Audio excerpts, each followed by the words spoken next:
update, please. Yeah. Salam Dubai. This is Martin. Feroz Desa. Businessman. Yabari. Why business people are so rich?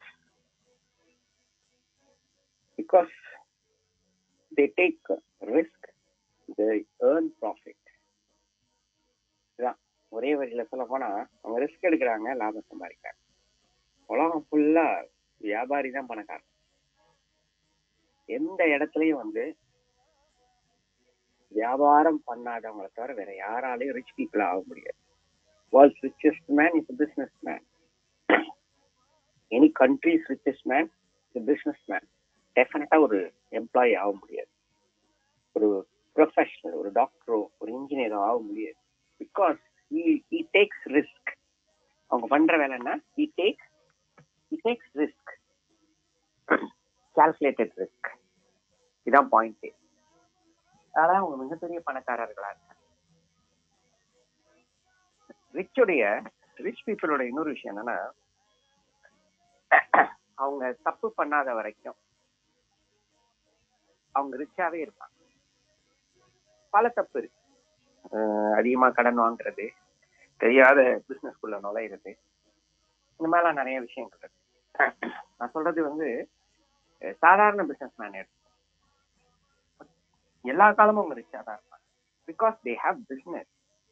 But when it comes to employment, 60 வயசுல retirement. That's all. அதாவது 60 வயசுல retirement உண்மைதான். Even if it is a doctor, is a profession. Okay, அவருக்கு முடியலங்கும் போது stop பண்ணிடுவார். Business மேனை பொறுத்த வரைக்கும் business ஒரு சிஸ்டம்ங்க. இந்த பிசினஸ் மேன், அந்த சிஇஓ இல்ல இந்த ஓனர், முதலாளி, அதுக்கு எப்படி வேணாலும் பேரை வச்சு ஒரு 80-90 வயசு வரைக்கும் கூட அவர் பிசினஸ்ல இருப்பார். ஒரு சேர்ல உட்காந்துருப்பார். எல்லாமே நடக்கும், அவருக்கு எல்லாமே தெரியும்.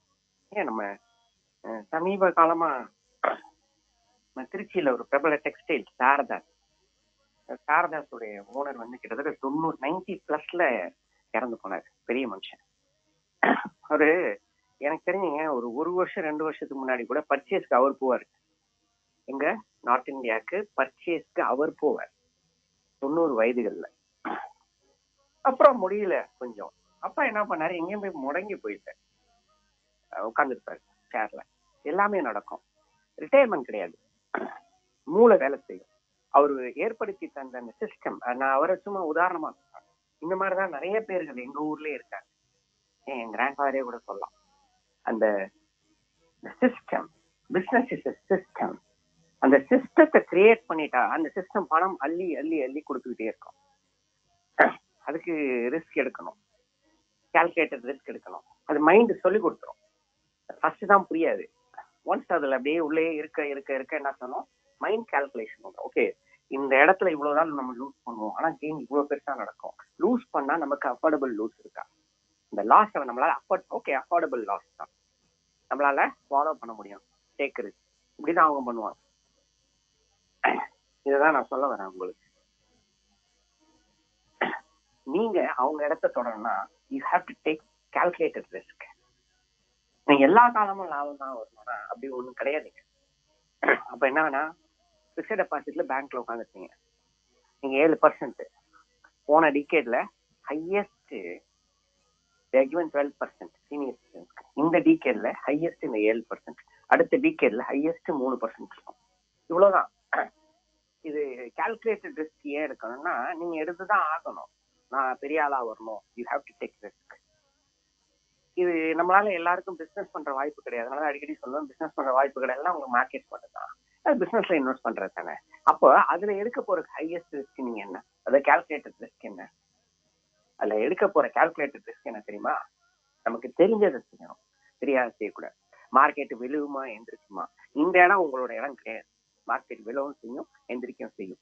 பிசினஸ் பீப்புளுக்கு சொல்றேன், ஐம் எ பிசினஸ் மேன். எல்லா நேரமும் எனக்கு ஒரே வருமானம் வராது, ஆனா பிசினஸ்ல நான் இருக்கணும்.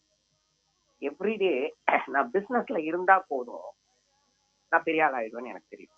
ஸோ பிசினஸ்ல இருக்கிறதுக்கு தான் நான் 23 இயர்ஸ் நான் போயிட்டு இருக்கேன். நான் அடுத்த 23 இயர்ஸ் 25 இயர்ஸ்க்கு நான் வரமாட்டேன். அதுக்கு இருக்கணும். இருந்துகிட்டு இருந்தாலே போதுங்க. ஒரு சைக்கிள் வரும், பூம் சைக்கிள். இந்த பூம் சைக்கிள்ல நம்ம ரொம்ப பெரிய ஆளாகும். அப்ப நம்ம என்ன பண்ணணும்னா பிசினஸ்ல சர்வே பண்ணணும். அதான் உங்கள்கிட்ட சொல்றேன், நீங்க எல்லா நாளும் மார்க்கெட்ல இருக்கணும். தப்பு தப்பா கால்குலேஷன் பண்ணாதீங்க. புல் மார்க்கெட்டை நினைச்சிட்டு ஓடாதீங்க. அதே நேரத்துல வந்து மார்க்கெட் கரெக்ஷன் ஆச்சுன்னா இந்த பக்கம் தலைதறிக்க ஓடிடாதீங்க. மார்க்கெட்ஸ்ல எல்லா நாளும் இருக்கணும். அப்ப கால்குலேட்டட் ரிஸ்க் என்ன நடக்கும், என்ன நடக்கணும்? இந்துஸ்தான் லிவர்லயும், ரிலையன்ஸ் இண்டஸ்ட்ரியும், டாடா மோட்டார்ஸ்லயும், மாருதிலையும், ஹெச்டிஎஃப்சி பேங்க்லயும் தான் மியூச்சுவல் ஃபண்ட்ஸ்ல கூட தான் இன்வெஸ்ட் பண்றாங்க. அது ஜீரோ ஆகுமா? அது ஜீரோ ஆச்சுன்னா கண்ட்ரியே போயிடுச்சுன்னு அர்த்தம். இந்த கம்பெனி எல்லாம் ஜீரோ, அவங்க ஷேர் பிரைஸ் ஜீரோ ஆச்சுன்னா இந்த நாடு திவால் ஆயிடுச்சு, உலகத்துல ஏதோ பெரிய ஒரு ஒரு என்ன சொல்ற ஒரு கேட்டாஸ்ட்ரோபி நடந்துச்சு அது அர்த்தம். அதனால இது ரொம்ப பயப்படுறாங்க காமன் மேன். இல்லைன்னா தன்னை சுத்தி என்ன நடக்குதுன்னு தெரியாமலே நாங்கெல்லாம் பெரிய எக்ஸ்பர்ட்ஸ் போறாங்க. இந்த இதுல போயிடாதீங்க. பிசினஸ் மேனுடைய ஒரு சக்சஸ் மிகப்பெரிய விஷயம் என்னன்னா அலட்சியமான ஒரு கான்பிடன்ஸ். ஓவர் கான்பிடன்ஸே அவங்களுக்கு இருக்காது. ஓவர் கான்பிடன்ஸ் இருக்கிறவங்க பிசினஸ் மேனா இருக்க முடியாது, அவங்க அழிஞ்சிருவாங்க பாதி. எல்லாருமே கால்குலேட்டர் ரிஸ்க் எடுப்பாங்க. ஸோ இந்த இடத்துக்கு நீங்க வந்தாதான் நீங்க பெரிய பணம் பண்ண முடியும், இல்ல பண்ண முடியாது.